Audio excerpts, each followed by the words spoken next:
So cinema ನೋಡಿದ್ವಿ, content oriented cinema. ಇತ್ತೀಚೆಗೆ ಒಂದು ಕೊರತೆ ಇತ್ತು, ಕಂಟೆಂಟ್ ಓರಿಯೆಂಟೆಡ್ ಸಿನಿಮಾಗಳು ಬರ್ತಾ ಇಲ್ಲ ಅಂತ. ಸೊ ನೀವು ಯಾವಾಗಲೂ ಅದಕ್ಕೆ ಪ್ರಿಫರೆನ್ಸ್ ಕೊಡ್ತಾ ಇದ್ದೀರಾ, ಹೇಗೆ ಅನ್ನಿಸ್ತಾ ಇದೆ ಸರ್? ಇಲ್ಲ, ಭಾಳ ಖುಷಿ ಆಯಿತು. ನಾವು ಮೊನ್ನೆವರೆಗೂ ಎಲ್ಲ ಕಡೆ ಪ್ರೀಮಿಯರ್ ಶೋಗಳು ಮಾಡಿದ್ವಿ, ಡೋಂಟ್ ಲಫ್ ಚಾಲೆಂಜ್ ಅಂತ. ಅಲ್ಲೆಲ್ಲ ಭಾಳ ಚೆನ್ನಾಗಿ ಆಡಿಯನ್ಸ್ ಬಂದು ಭಾಳ ಅದ್ಭುತವಾಗಿ ಎಂಜಾಯ್ ಮಾಡಿ ರಿಯಾಕ್ಷನ್ ಕೊಟ್ಟೋಗಿದ್ರು.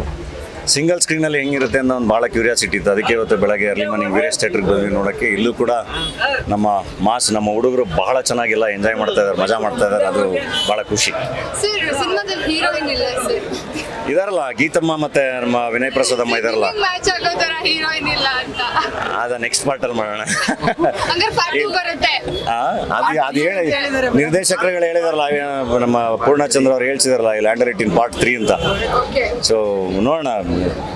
ಟೀಮು ಭಾಳ ಚೆನ್ನಾಗಿದೆ, ಭಾಳ ಹಾರ್ಡ್ ವರ್ಕರ್ಸು ಎಲ್ಲ ಭಾಳ ಚೆನ್ನಾಗಿ ಬರೆದು ತುಂಬ ಅದ್ಭುತವಾಗಿ ಎಕ್ಸಿಕ್ಯೂಟ್ ಮಾಡಿದ್ದಾರೆ. ಆ್ಯಂಡ್ ಅಷ್ಟೂ ಜನ ಕಲಾವಿದರಲ್ಲಿ most of them first timers ಇದ್ದಾರೆ. ಒಬ್ರಿಗಿಂತ ಒಬ್ಬರು ಕಾಂಪಿಟೇಷನಲ್ಲಿ ಚೆನ್ನಾಗಿ ಆ್ಯಕ್ಟ್ ಮಾಡಿದ್ದಾರೆ. ಐ ಥಿಂಕ್ ಈ ಸಿನಿಮಾಗೆ ನಾನೊಂದು ಟ್ರ್ಯಾಕ್ ಅಷ್ಟೇ, ಎಲ್ಲ ಅದ್ಭುತವಾಗಿ ಓಡಿರೋರು ಬೇರೆ ಎಲ್ಲ ಕಲಾವಿದರು. ಯಾರಿಗೆ, ಎಲ್ಲ ಹುಡುಗರಿಗೂ ಬೈಕ್ ಇಷ್ಟ ಅಲ್ವಾ? ಅದರಲ್ಲೂ ತಾಯಿ ಕೊಡಿಸಿರೋದು, ತಂದೆ ಕೊಡಿಸಿರೋ ಬೈಕ್ ಅಂದರೆ ಅದು ಭಾಳ ದೊಡ್ಡ ಎಮೋಷನ್.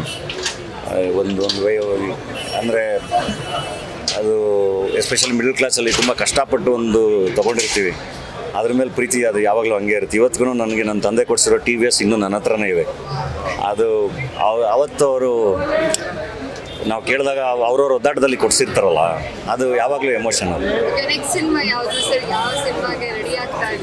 ನೆಕ್ಸ್ಟ್ ಹೇಳ್ತೀನಿ ಅಲ್ಲ, ಈಗ ಸದ್ಯಕ್ಕೆ ಅಣ್ಣ ಫ್ರಮ್ ಮೆಕ್ಸಿಕೋ ಶೂಟ್ ಮುಗಿದಿದೆ.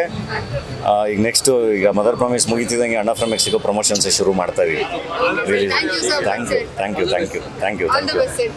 ಸಂಪೂರ್ಣ ನ್ಯೂಸ್, ಇದು ನೊಂದವರ ಧ್ವನಿ.